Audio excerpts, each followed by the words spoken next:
Sos Libre, el servicio integral de cuidados de Beneficia. La directora y una scripta del Liceo 44 de Rincón de Melilla resultaron golpeadas al intentar separar a un grupo de adolescentes que se peleaban a unos 20 metros del centro educativo. La pelea era entre alumnos del liceo y jóvenes que no pertenecen al centro. Los docentes se comunicaron inmediatamente al 911, pero como no llegaba ningún móvil, llamaron 2 veces más. Según el relato de los profesores, la policía demoró unos 40 minutos en llegar.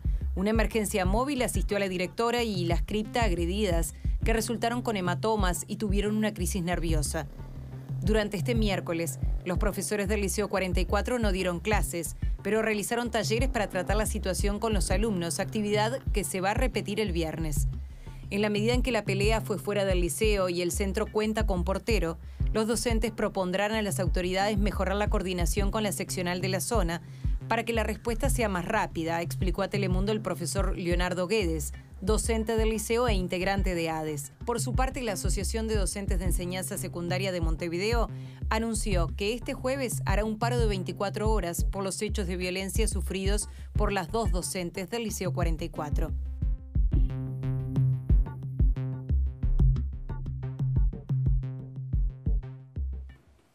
Bien, imagino que a esta altura debe ser más de uno el que se está cuestionando, además de la propia ministra de Educación, ¿no?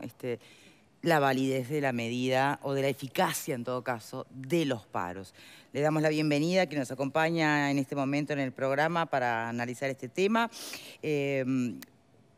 Pablo Romero, docente de secundaria, que además nos ha visitado en más de una oportunidad. Pero bueno, gracias por la nueva invitación. No, a ver, ¿está 100% a favor de la necesidad del paro? Una cosa son los talleres que se imparten tras episodios de esta naturaleza, que está bárbaro, genera de vuelta el vínculo, ¿no?, con comunidad, volver a poner las cosas en orden. Los talleres, ahora el paro. Bueno, lo que pasa es que el paro, por ejemplo, lleva a que hoy estemos pensando un poco también esta temática que estemos también hablando acá. Lamentablemente, a veces los modos de colocar los temas en la discusión pública a veces pasan por medidas que en general puede ser que en mi caso no comparta como medida que pueda solucionar efectivamente algo respecto del tema, pero yo creo que nos adelanta mucho en el sentido de ponerlo en la discusión, ¿no? De poder discutir esta cuestión. Sí, ahora, yo entiendo la lógica de, al hacer el paro, tienen prensa y la prensa de alguna manera ayuda a que ciertas cosas se pongan sobre la mesa y en el mejor de los escenarios se atienden los reclamos. Yo lo entiendo cuando hablamos de problemas de salarios, edilicios, programáticos. Ahora, en el caso de violencia a la que estamos asistiendo dentro o fuera del aula, perpetuada por madres, padres o alumnos, ¿los paros no han generado ninguna diferencia o sí? No, yo insisto en el punto que yo creo que es un grito, si se quiere, del desamparo que vivimos algunos docentes. Muchas veces en el trajín, digamos, cotidiano, ¿no?, las muchas noticias que van emergiendo, las situaciones que se van planteando, esto parece que a veces nos detenemos puntualmente a intentar abordarlas un poquito más, cuando a veces hay un paro. Y a veces nos focalizamos de repente en la cuestión estricta del paro, pero creo que hay otros problemas de fondo que son, que hacen a la cuestión y que son bastante más importantes. Digo, por ejemplo, en el planteo que se hace desde ADES respecto de las herramientas que por ahí los docentes estamos necesitando para que estas situaciones no se repitan, ¿no?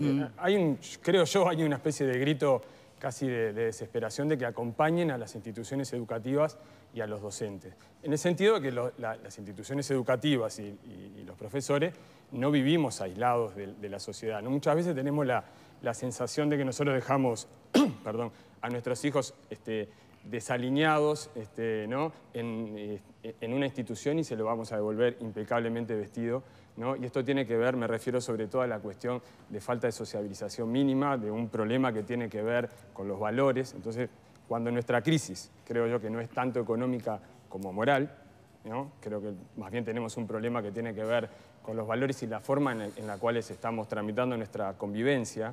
La violencia explota dentro del aula, ¿no?, y explota en las puertas de las instituciones, como explota en el resto de la sociedad, como explota en otros ámbitos de la sociedad. El tema es qué hacemos los docentes frente a esta cuestión. Porque, digo, fuera del hecho de parar 24 horas en este caso, lo que hay en la plataforma, si se quiere, de reivindicación de ese paro, es la cuestión de que se nos brinden determinadas herramientas para tramitar estas situaciones. Yo creo que no podemos llegar al punto de que en breve terminemos judicializando situaciones, que tengamos policía en todas las puertas de los institutos, y tampoco creo que es razonable que los docentes dentro del aula pasemos a convertirnos en profesionales, por ejemplo, de la contención emocional. Mira, hace poco tuvimos una discusión... Bueno, Graciano tenía una objeción con ese aspecto. Lo mencionaba, ¿cuándo fue? ¿Ayer o antes de ayer que debatíamos cuando esto? tratamos este tema, y he seguido con mucha atención la intervención del profesor Romero, y sobre todo subrayo una afirmación que él hace en el sentido de la violencia explota en el aula, explota en la puerta, explota en el estadio, explota. La violencia explota. Pero si explota la violencia es porque está adentro de la persona. O sea, esa situación en la cual se desborda en el aula, pero en realidad nace adentro de la persona. Entonces, el comentario que yo hacía el otro día tenía que ver justamente con eso. Es decir, cuando se va a atacar la explosión de la violencia, ya es tarde. Porque el germen de la violencia está dentro de quienes la ejercen, porque tienen conflictos no resueltos en su interior. Entonces, lo que yo me preguntaba, y se lo pregunto a un docente ahora, de vuelta, porque la vez pasada no tuve mucha suerte, ojalá que con el profesor Romero, que además le gusta la filosofía, podamos intercambiar un poco más sobre esto, pero si hay un profesional que está entrenado para, digamos, interactuar con un niño, con un adolescente, es el maestro en la escuela, es el profesor en el liceo. Está entrenado para eso, es su materia prima. Entonces, ¿cómo puede ser que le sorprenda? ¿Cómo puede ser que le llame la atención que sea una explosión sin previo aviso? Este tipo de cosas. Porque si algo ocurre adentro de ese niño o de ese adolescente, es porque se fabricó. O se fabricó en la casa, o se fabricó en la calle, o se fabricó en la escuela. Pero no es un designio divino que con la varita mágica le dice, vos vas a ser un violento y vos vas a explotar en el aula. Algo pasó.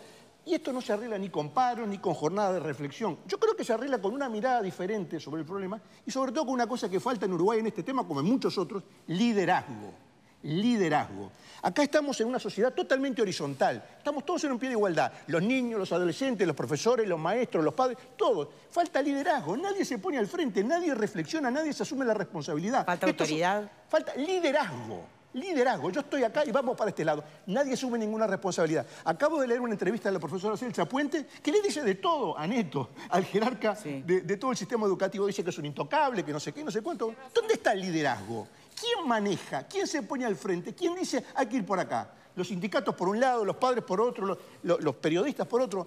Pero falta una reflexión profunda y repito el concepto, liderazgo. Acá nadie sabe lo que hay que hacer. Todo el mundo se cree que esto se arregla con un paro o con criticar al capitalismo y no sé qué más. Y no va por ahí. Bueno, creo que fue mucho más amplio la intervención de ahora. ¿no? Pero a ver si está de acuerdo el invitado. Tomando el guante de lo que plantea. Sí, básicamente pregunta si se supone que tienen que estar preparados para poder lidiar con los chicos hoy. En primera instancia, quienes nos dedicamos a la formación docente, ya de por sí, de algún modo, tenemos una cuestión que está vinculada con el vínculo, con el trato, ¿no? con los alumnos. A mí lo que me preocupa en esta cuestión es también pensar cuál es el sentido de lo educativo. Y me voy a esto. Cada vez creo que nosotros estamos viviendo en una sociedad donde hay a mi entender, una disminución importante del capital cultural. Creo que nuestro principal problema son algunos síntomas de marginalidad cultural marcada, ¿no? Entonces, cuando a veces el rol de la educación, yo creo que estas prácticas de contención emocional las hacemos todos los docentes, porque si no estaríamos todos con licencia psiquiátrica hace rato la mayoría. Entonces, cuando nosotros, frente a una población o un estudiantado que está en esta situación de vulnerabilidad, de violencia que se vive, ¿no? Que ellos viven y que, por supuesto, como decía, no son extraterrestres, y eso emerge en todas sus situaciones existenciales, incluyendo las educativas. Ahora, cuando el rol del profesional pasa a convertirse ya no a trabajar en torno a contenidos, ¿no? A la formación específica educativa y a engrosar este aspecto cultural que está muy disminuido, ¿verdad? ¿Qué sucede? Porque a mi entender lo que hacemos ahí es, sin querer, colaboramos en cada vez acrecentar las brechas socioculturales. ¿Se entiende? En lugares en donde de repente los chiquilines tienen resuelto algunos problemas, ¿no? y vinculados a contención emocional, se pueden trabajar, si se quiere, un poquito más en torno a los contenidos.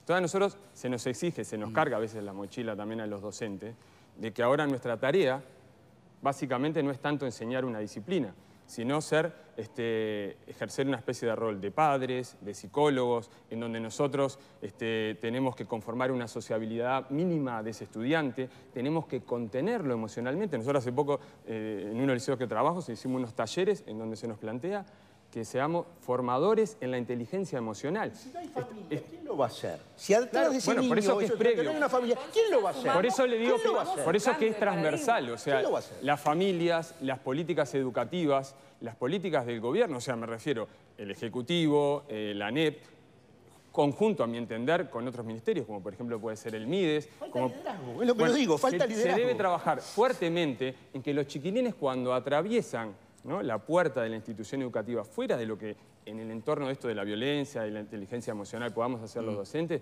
estén mucho más preparados para poder recibir contenidos de educación. Porque si no, creo que a la larga estamos acentuando cada vez más. Pero entonces se brechas solucionaría sociales y con que en culturales. esos centros donde hay contextos que favorecen, ¿no?, tal vez la necesidad de mayor contención emocional, en comparación con otros centros donde se pueden dedicar los docentes más a lo que es el contenido. Sí. ¿Se solucionaría entonces poniendo más psicólogos o terapeutas en los centros más vulnerables para que el docente se dedique a lo suyo y la contención emocional la haga quien tiene que hacerla? Bueno, yo creo que los equipos, el tema de los equipos multidisciplinarios es algo que hace tiempo se viene reclamando. Yo, por ejemplo, en unos liceos que estoy, son 900 alumnos, hay una psicóloga para el abordaje con los 900 alumnos que tienen problemáticas de todo tipo. ¿No se termina de entender para ti, Guillermo, esta necesidad por parte de las autoridades? ¿O se entiende, no hay presupuesto y se minimiza entonces? Lo que pasa es que es un tema muy complejo, no es una cosa que tenga una solución, que se dice, tomo esta medida y mecánicamente se va a solucionar. La sociedad ha ido cambiando la familia básicamente, ha ido cambiando los roles paternos y maternos, y por lo tanto nos encontramos en situaciones nuevas. Se habla un poco de, bueno, ¿qué función tendría que cumplir el docente? Una de las cosas que hay que tener en cuenta es que casi el 40% de los docentes de secundaria, y más en la UTU, no son ni siquiera docentes egresados. Son personas que más o menos saben una materia, van y dan clase. Entonces, esas personas no están capacitadas, más no sea con la formación que se le da en el IPA, para tratar con un adolescente en tal o cual circunstancia, o eventualmente con un padre en el caso de primaria o también de secundaria. De gusto. Y creo que hay que separar lo que son las situaciones dentro del aula, las situaciones de violencia dentro del aula y fuera del aula. Dentro del aula, el docente, el profesor, tiene que tener un rol decisivo, porque es el que está, no es el psicólogo ni el trabajador social el que está en contacto día a día en el momento. ¿Usted está de acuerdo con Graciano en ese punto? No, pero lo que pasa es que plantearon el tema de liderazgo o no liderazgo. Yo en todo caso digo, los docentes tienen que estar muy bien formados, pero aún así presumo que en muchísimas situaciones no va a alcanzar, porque uno puede tener la mejor formación del mundo. Bien, pero no va a alcanzar ante casos que lo esperable sería fueran excepcionales, y es que ya no estamos hablando de un chico en una adolescencia pasional. Hay casos que son patologías psiquiátricas. Bueno, entonces esas excepciones, nadie puede esperar que el sistema educativo se pueda hacer cargo. Ahora, ¿son las excepciones? Sí, son las excepciones. Ale. Bueno, si son o no las excepciones, quizás el propio profe es el que nos puede ayudar un poco más, porque nosotros en todo caso nos enteramos cuando las cosas adquieren cierta magnitud a través de los medios, ¿no? No obstante ello, hay dos asuntos.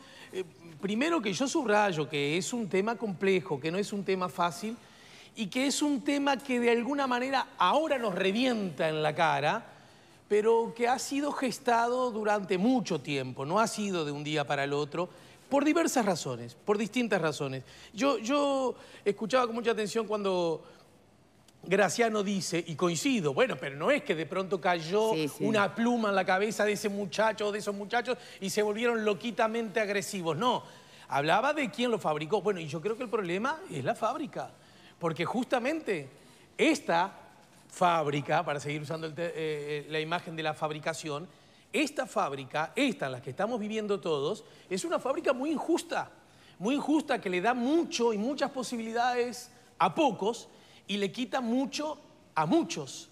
Y cuando hablamos de qué pasa con la familia, qué pasa con el barrio, qué pasa con la casa, ¿saben qué? En muchos casos no hay casa, no hay familia, no hay barrio, no hay. Entonces, estamos buscando explicaciones donde ya no se las puede buscar porque eso no existe para miles y miles de compatriotas cuya realidad, la de los muchachos, fue así, y la de los papás de esos muchachos fue así, y la de los abuelos de esos muchachos fue así. Y de pronto nosotros corremos un velo y decimos, ¿y esto qué pasó?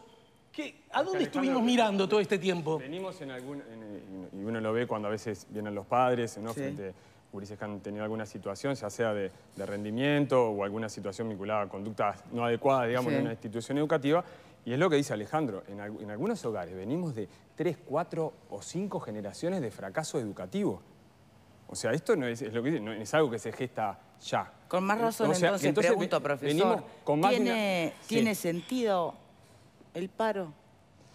Sí, yo no quisiera focalizarme en el tema del paro por esta cuestión. Digo, fuera de que yo creo que hay que buscar otro... Hay una charla muy de fondo y lo intentamos, claro, ¿no? Tratando de sacar. Pero en realidad lo que estamos preguntando también es si la medida del paro es efectiva o no es efectiva, porque venimos asistiendo a ella. Sí, creo que también las instituciones tiempo. a veces quedan un poco...